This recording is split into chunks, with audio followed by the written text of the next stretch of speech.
All right, welcome back, ladies and gentlemen, in World Civilizations 2. Today, we're going to wrap up our week 5 on our second topic, which is China and Japan in the age of imperialism. We've already talked about quite a bit about how China and Japan acted in their earlier histories, how they saw themselves in comparison to the rest of the world. Today, we're going to look more specifically into how the rest of the world reacted to those decisions. Now, of course, starting off with the key terms, we have the First Opium War, the Treaty of Nanjing, the Boxer Rebellion, Commodore Matthew C. Perry, and the Meiji Restoration. These are some of the more important things you're going to see content quizzes and questions come from, and other various assignments. Now, just keep in mind that you do, of course, have some upcoming dates to be aware of. These are mostly some of the same things we talked about already. Of course, your writing assignment 2 is coming up this coming Friday when you're viewing this at 5 p.m. Your first debate is coming up on the 2nd of October the 2nd at 5 p.m. Prompt and rubric and everything's already on Moodle. I'll schedule the debate over email. I should have already sent you the emails by now. We'll hold the debate on Zoom, and there is an alternate assignment for those who cannot actually attend the debate. Now, in the meantime, to review what we've talked about already with China and Japan, what policy, for the most part, did China and Japan both pursue in regards to the rest of the world? This is hopefully something you took notes on, remember from last time.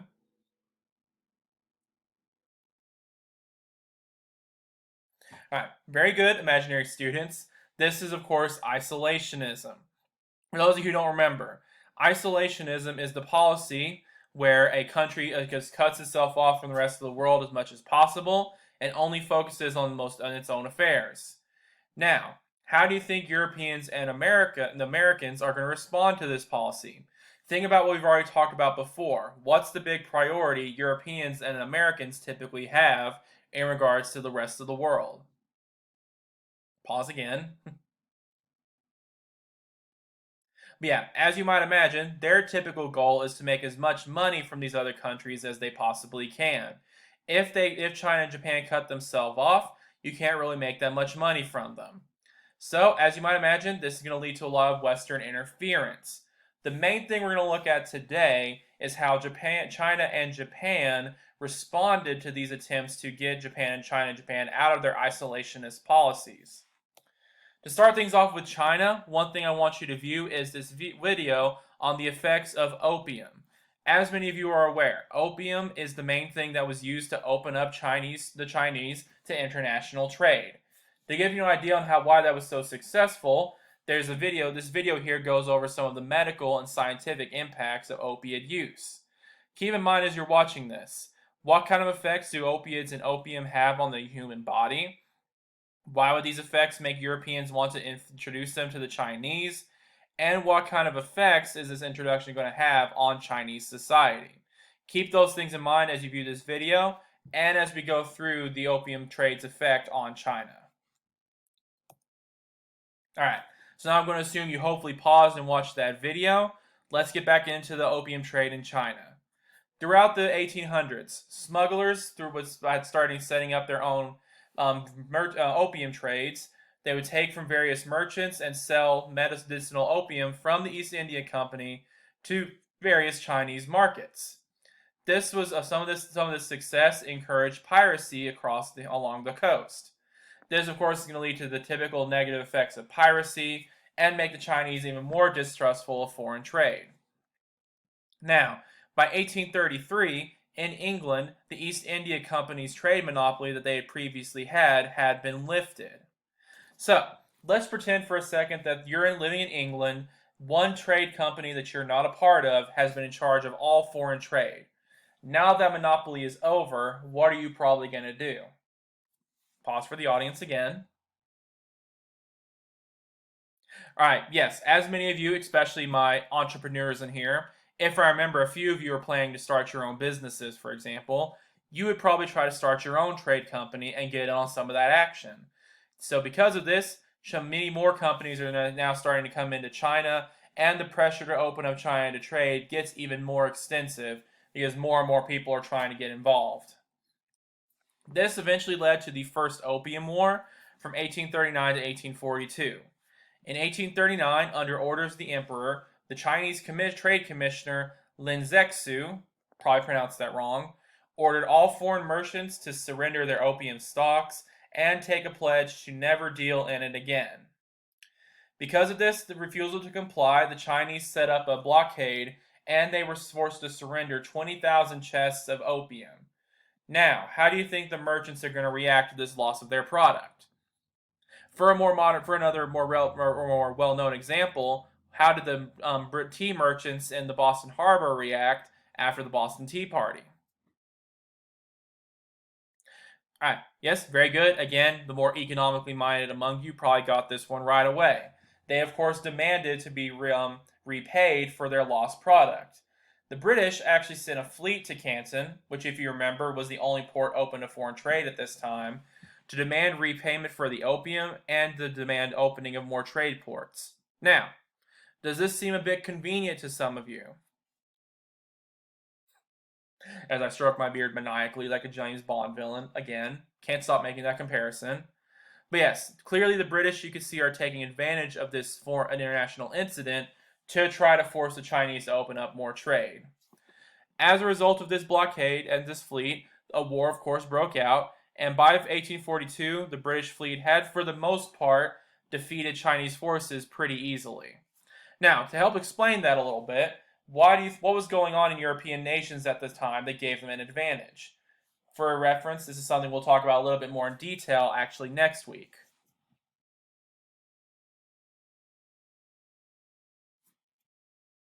Alright, again, those of you who are more familiar with world history, this is when the Industrial Revolution was going on, which we'll talk about a bit more next week.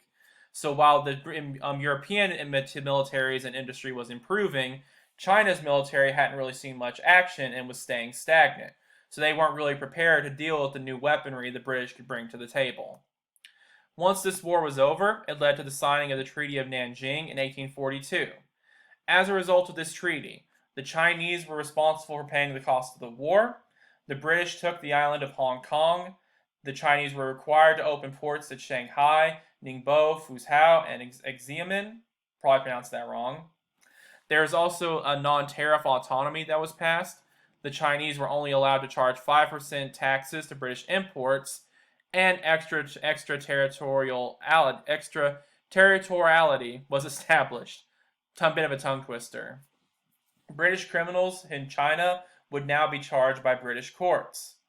Now, how is this treaty going to change the balance of power between the British and the Chinese? Pause again. Alright, yeah, as you can probably pretty clearly see, this, of course, is going to essentially end the policy of isolationism in China. Instead of now being able to control their own affairs, they're being forced to pay for an entire war, they're losing big portions of their territory, they're having to open up their ports, and perhaps more importantly, they now legally have no real way to stop British imports from flooding in and taking money away from their businesses. They don't even have the power to charge their British criminals who commit crimes in their territory. So this essentially sets the precedent that now the British are able to have more power and can more directly interfere and control Chinese affairs. This led to various conflicts, as you might imagine. For example, the Taiping movement lasted from 1851 to 1864 and actually had a pretty interesting cause. This rebellion was led by Hong. I'm not even going to try to be disrespectful and mispronounce his name. But after he failed to pass his Confucian examinations in China, he became convinced that the Christian God wanted him to bring about his heavenly kingdom on earth.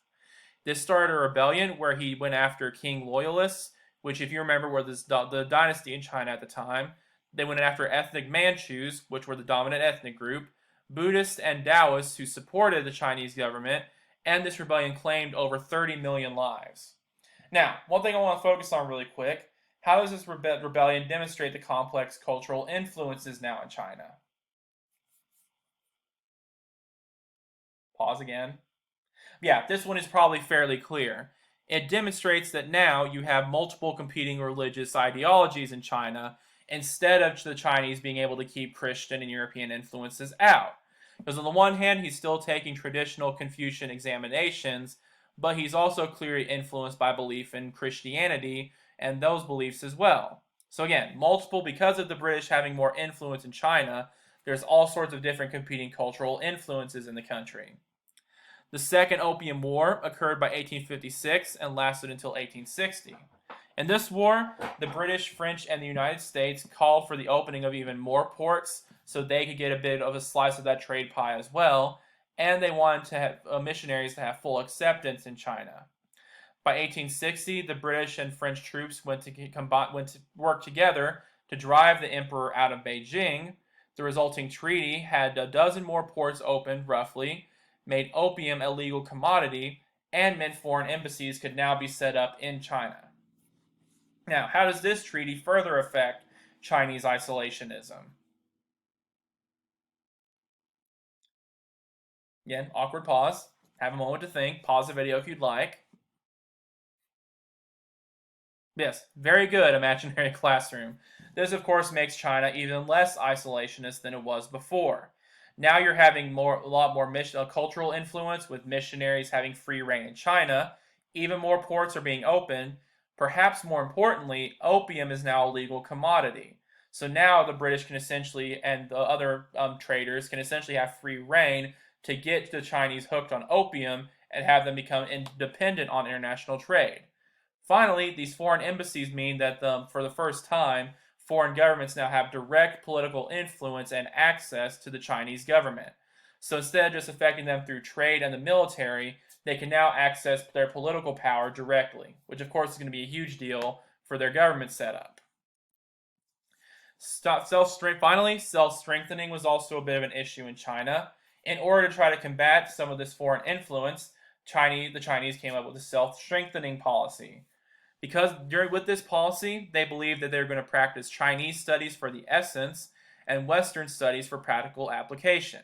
So, can anyone at home summarize for me what that means?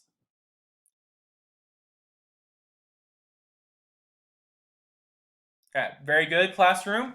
And this is probably something a few of you are familiar with who understand how imperialism works. Essentially, what they're saying is they're going to still practice their Chinese studies in order to preserve their culture and keep their identity, but they're going to take some Western studies on industry, warfare, military makeup, and things like that in order to try to copy some of that strength they see in these Western nations. This, of course, you could argue could be a good thing because they're going to technologically advance theoretically, but it also shows that as a potential for the Chinese to lose their own culture as well.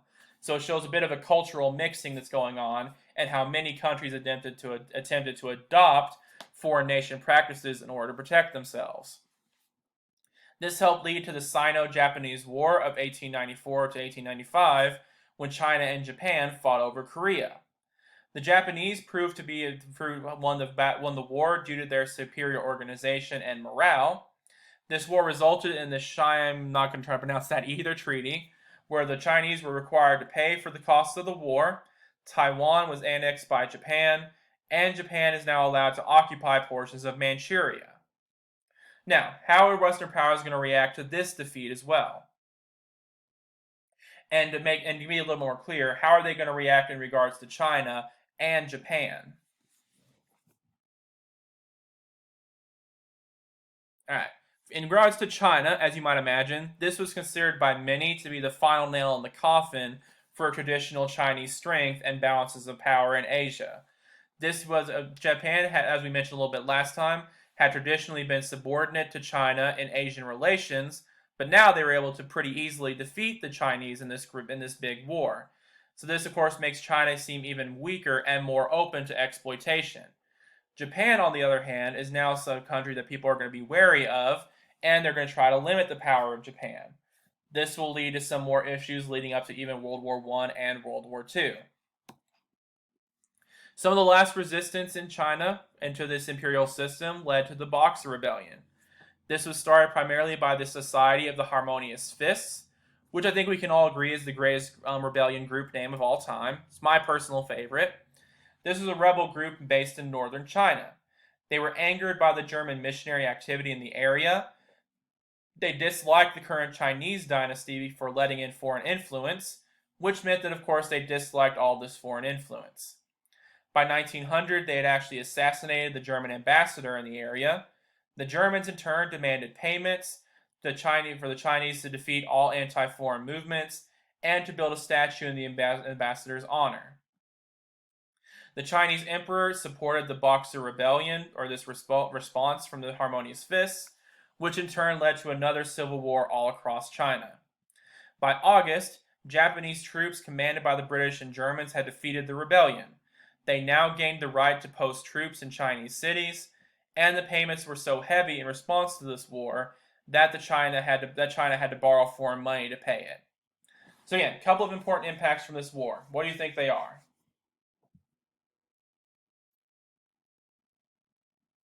All right, essentially this one's probably pretty clear as well. This is literally the last nail in the coffin for traditional Chinese isolationism. Now, not only do they have economic and political influence in the country easily, now they can even have their own troops directly posted in Chinese cities. So you literally have the military there to keep an eye on things.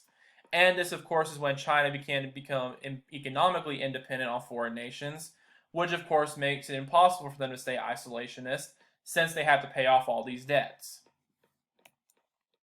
Now, moving on to Japan a little bit. Let's imagine that you are a Japanese individual while the Opium Wars are going on in China. How do you think that they're going to respond to what's going on in China?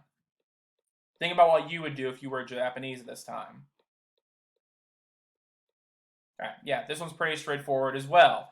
You're probably going to try to prevent the Western powers from exploiting you like they did in China.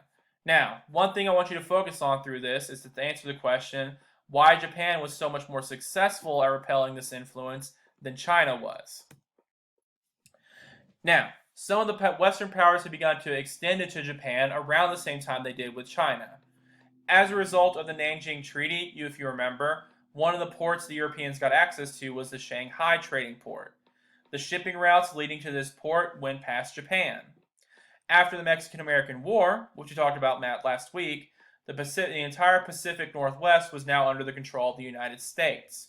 And if you know anything about world geography, of course, the Pacific Northwest is the closest region of our country to Japan. Any shipping going out of that area is going to go near Japan. The California Gold Rush made this even more pronounced when San Francisco became a center of trans-Pacific trade. Now, looking at these developments, why are these both an opportunity and a potential problem for Japan?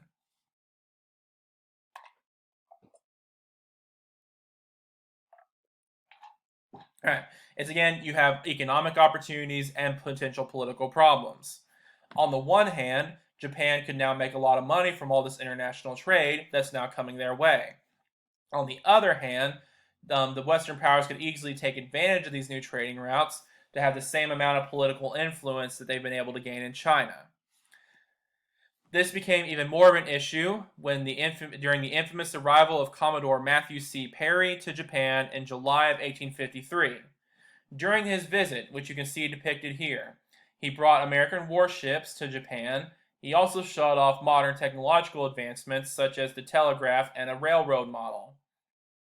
As a result of this visit, the Treaty of Kanagawa was signed, which opened up Japan to trade. Again, positives and negatives of this. Awkward pause again. This is the awkward part of teaching online. We'll get used to it eventually. Yeah, it's very similar to what I just mentioned. On the one hand, you now theoretically have access to this foreign trade that can get you a lot of money, and you can have access to modern technology that could benefit your local economy and your daily lives of your citizens. However, this display of military power also shows that Japan is now under threat of being controlled by foreign influence like China has become. As a result of this, a very popular slogan spread out across Japan, which was, "Honor the Emperor and expel the barbarian." This is a popular slogan amongst the Japanese warrior elite who fought to end this foreign influence and to get rid of the reign of the Tokugawa that we talked about a couple of weeks ago. As a result of this, a war of restoration was fought between 1863 and 1867 when the Tokugawa regime was forced to give up power.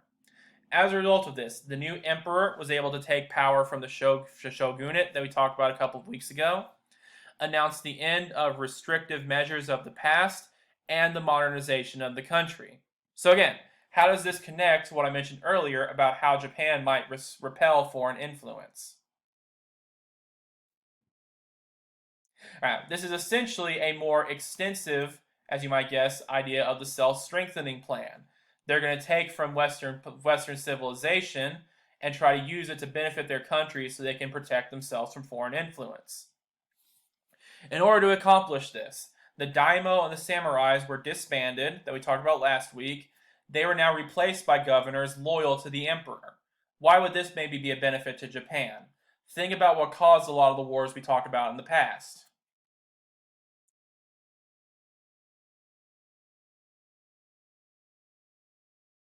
All right, very good, as you might have probably figured out. Because of this, with the daimyo and the samurais disbanded, they can now no longer have all these frequent power struggles to try to take the shogun title. Now, theoretically, everyone's going to be much more loyal to the emperor. They also modeled their new army after the Germans and modeled their navy after the British. They also require compulsory education, which would emphasize loyalty to the emperor and to the state. So essentially, instead of having a more spread out and ununified system like Japan had before, they're now trying to create a strong central state to compete with these Western powers. The stated goal of the Meiji Restoration was to use Western science and Eastern ethics. So like I mentioned earlier, this is very similar to what China is doing. They're essentially trying to benefit off of the technical expertise, as they see it, of Western society in order to benefit their own way of life and their own independence. So, a couple of final thoughts. Just again, to quickly summarize, make sure you're prepared to explain a little bit about why Japan was more successful than China in preventing foreign domination, and how these events are going to change the balance of power in Asia. So again, make sure you consider those as we move forward.